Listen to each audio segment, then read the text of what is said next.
The collective punishment of Palestinian civilians through the unlawful use of force by Israel is a war crime.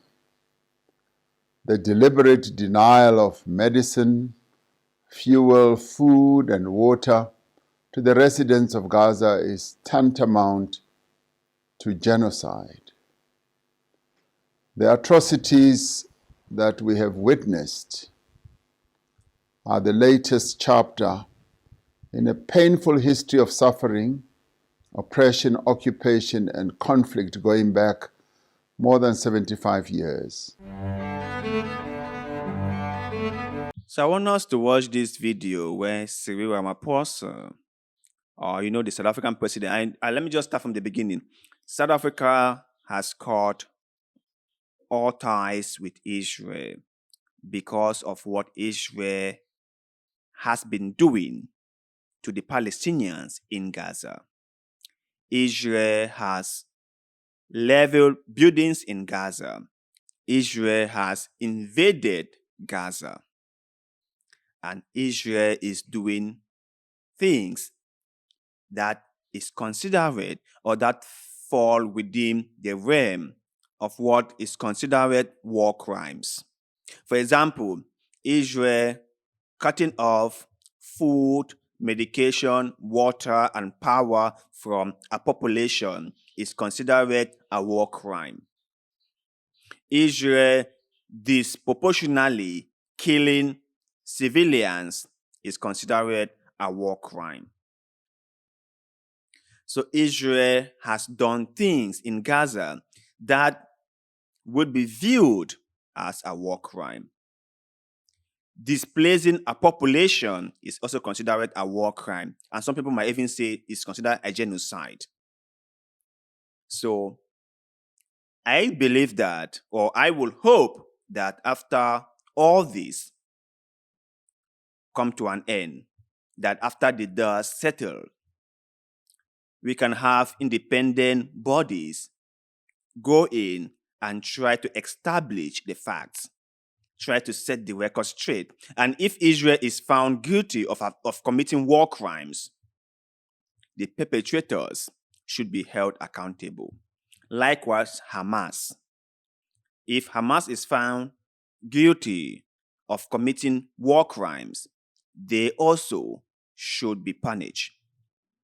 So I want us to watch this speech by South African President Cyril Ramaphosa and listen to what he had to say. Since the 7th of October, when more than 1,200 people were killed in an attack by Hamas on Israel, the world has borne witness to the devastating killing of thousands of innocent people in Gaza, many of whom are women and children.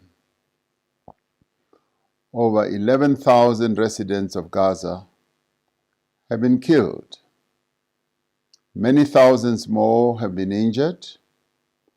Infrastructure such as hospitals, roads, homes, and other public facilities have been destroyed. We are told that more than half of Gaza's population has been displaced. Our thoughts and prayers are with all those who have been affected by this violence in Israel, Gaza, and the West Bank.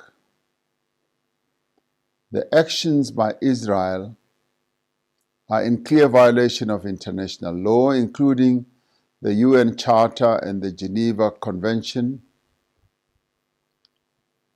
In its attacks on civilians by taking hostages, Hamas has also violated international law and must be held accountable for these actions. The collective punishment of Palestinian civilians through the unlawful use of force by Israel is a war crime. The deliberate denial of medicine, fuel, food, and water to the residents of Gaza is tantamount to genocide. The atrocities that we have witnessed are the latest chapter in a painful history of suffering, oppression, occupation, and conflict going back more than 75 years. The root cause of all this conflict is the illegal occupation of Palestine territory by Israel as reflected in the UN Security Council Resolution 2334. Yeah, it's quite clear that there has been a very long ongoing issue between these two peoples, and the occupation is just getting too much. It's just getting too much because like I have always said this, I don't know if people hear what I say or if people even take it seriously. If Israel really wanted peace between them and the Palestinians, if Israel's intention was not to just take the entire land from the Jordan River to the sea for themselves, would they have been building illegal settlements in the West Bank? Would they be pushing the Palestinians out of their own land? Would they be doing things that only provoke Palestinians? Would they be doing things that play into the hands of Hamas, that make the Palestinians feel or clearly see that they are not treated with respect and dignity as they deserve? The thing that really gets me confused and sometimes sad about all this is just that after Israel must have done all this, right? After they must have pushed the Palestinians to the wall, after they must have and built illegal settlements on Palestinian lands, even though everyone knows about that, and the United Nations bodies and human rights bodies have all told them to stop doing it, and they've refused to stop doing it. They kept on building it, and they kept on letting the settlers stay in it, and they're having frequent scuffle with Palestinians. After they must have done all this, after they must have turned Palestinian territories into a surveillance dystopia, they turn around and start crying anti-Semitism. They turn around and start pointing fingers at anyone who criticizes them for their actions. They turn around and start blaming everybody for not supporting them, for not really being beside them, for not really standing behind them. This is so mind-boggling. You did things to people. You occupied their territories. You pushed them away from their lands. You collect data, every single data on them. You watch them 24/7. You place surveillance cameras every single where they pass. You do all these things to them. And then you expect them to like you. And when people from the outside saw this, they are like, come on, guys, come on. You claim to be a democracy in the area. You claim to be the only democracy within the region. You claim to be the best democracy in the region. And the only reason why America and most European countries support you is because you champion yourself as a democracy in the region, which I think it is. Your level of democracy is way more better than many of your neighbors. That is true. Okay, give credit where it's due.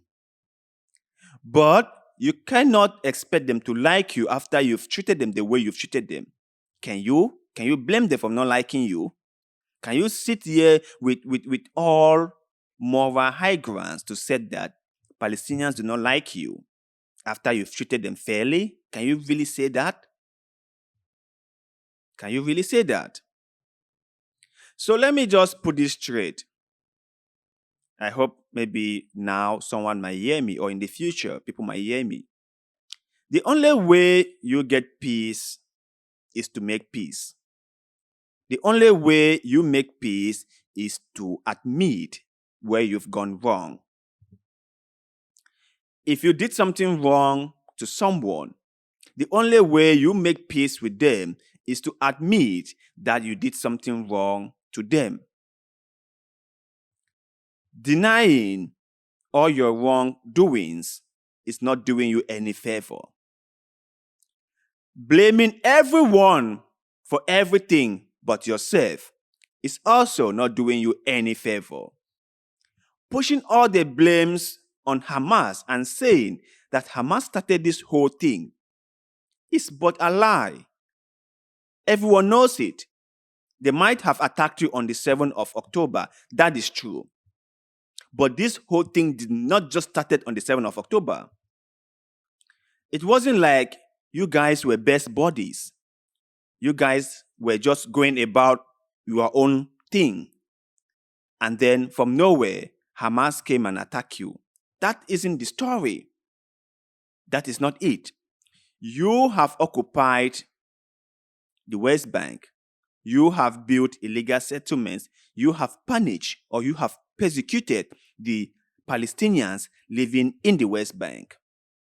You have kept Gaza under a siege. You have used Hamas as a dividing factor between Palestinians in the West Bank and Palestinians in Gaza. You thought that having Hamas in Gaza will make a wedge between the Palestinians in the West Bank and the Palestinians in Gaza, and will also be very difficult for the Palestinian Authority to really govern the whole territory and to kind of like move ahead with the two-state solution. You said, your Prime Minister, Benjamin Netanyahu, said, Hamas, as barbaric as they are, is that necessary evil. So right now, you are just having a taste of your own medicine. But you guys out there, what is your take on this speech made by Cyril Ramaphosa? Is he right to break all ties with Israel? And how significant is this move? Let us know in the comment section below, because like always, we love hearing what you have to say. Like this video, share this video, subscribe to this channel, because somehow that helps with the algorithm, and we shall forever be grateful to you. So thank you very much for doing just that. And like always, see you in the next one.